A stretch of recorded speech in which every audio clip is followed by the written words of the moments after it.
আজকে আমাদের আলোচনার বিষয় হলো সাউন্ড। কি নিয়ে? সাউন্ডে ইংরেজি লেটার কয়টি বলো?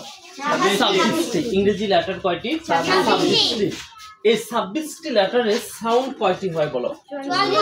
44টি সাউন্ড হয়। কয়টি সাউন্ড হয়? 44টি সাউন্ড হয় এই 26টা লেটারে। ঠিক আছে, তার মধ্যে আজকে আমরা দেখো কিসের আলোচনা করব, কোন ওয়ার্ড লেটারটার? সি। কার নিয়ে আলোচনা করব বলো তো? সি লেটারের আমরা আলোচনা করব। দেখো এখানে লেখা আছে এই সি এর দুই ধরনের সাউন্ড হয়। কয় ধরনের? দুই ধরনের। একটা হলো সফট সাউন্ড আর একটা হলো হার্ড সাউন্ড। সফট সাউন্ড মানে কি? সফট মানে কি? নরম। সফট মানে কি? নরম। আর হার্ড মানে কি?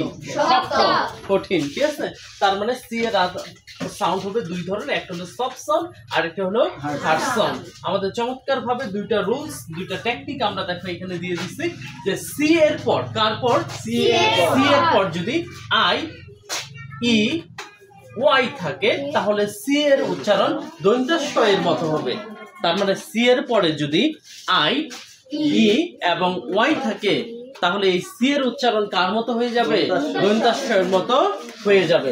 যেমন এটা কি? সাইকেল। কি আছে? Cycle, cyclone, cycle, cyclone. Spicy, এটা উচ্চারণ কি? স্পাইসি। এটা কি? পলিসি, এটা হলো পলিসি। পি এর উচ্চারণ ফ এর মতো হয়। এর আগে আমরা শিখাইছি না পি এর উচ্চারণ কি এর মতো হবে? ফ। তার মানে এটা কি পলিসি না পলিসি? পলিসি। তারপর এটা কি? সেল, এটা কি হবে? সেল। তারপর কি? Pencil, pencil, pencil. এটা কি পেন্সিল? না, উচ্চারণ কি? পেন্সিল। তারপর কি? সিনেমা, এটা উচ্চারণ কি? সিনেমা। Accident, civil, acid. তাহলে কি আমরা বুঝতে পারছি? দেখো প্রত্যেকটারই পরে দেখো সি এর পরে হয় আই আছে, নয় ই আছে, নয় ওয়াই আছে। যখনই এরকম পাবো তখনই আমরা দন্ত্য এর মতো কি করব? উচ্চারণ করব। দেখো এখানে সি এর পরে কি আছে? ওয়াই। তার মানে এই ওয়াইটা এখানে আছে। সি এর পর এখানে ওয়াই আছে। তারপরে আবার এখানে দেখো সি এর পর কি আছে? ওয়াই আছে। এখানে সি এর পর ওয়াই আছে, এখানে সি এর পর ওয়াই আছে। তার মানে এখানে বুঝতে পারতেছি যে আমাদের মূল টেকনিক হলো যে আমাদের একটু দেখতে হবে সি এর পরে কি কি আছে। যদি সি এর পরে আই ই ওয়াই থাকে তাহলে ওই সিটাকে আমরা দন্ত্য বলবো। কি বলবো আমরা? সাউন্ড করার সময় দন্ত্যের মতো উচ্চারণ করব। অন্যথায় সি এর পর আই ই ওয়াই না থেকে অন্য লেটার থাকলে, অন্য লেটার যদি থাকে তখন সি এর উচ্চারণ ক বা খ এর মতো হয়ে যাবে। কার মতো হবে? ক বা খ এর মতো হয়ে যাবে। তার মানে দেখো এক্সাম্পল, এটা কি মানে আগের মতো যদি আমরা দন্ত্য বলি তাহলে কি এটা শ্যাট হবে? না, এটা উচ্চারণ কি? ক্যাট। উচ্চারণ কি? ক্যাট। এটা কি? এটা কম্পিউটার, এটা এটা কাউন্ট।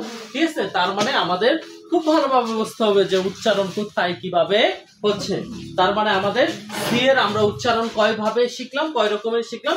দুই রকমের। একটা হলো সি এর পর যদি আই ই ওয়াই থাকে তাহলে দন্ত্যের মতো উচ্চারণ হবে, আর যদি সি এর পর আই ই ওয়াই না থাকে অন্য লেটার্স থাকে তখন উচ্চারণ কিন্তু ক বা খ এর মতো উচ্চারণ করতে হবে। আমরা কি বুঝতে পারছি?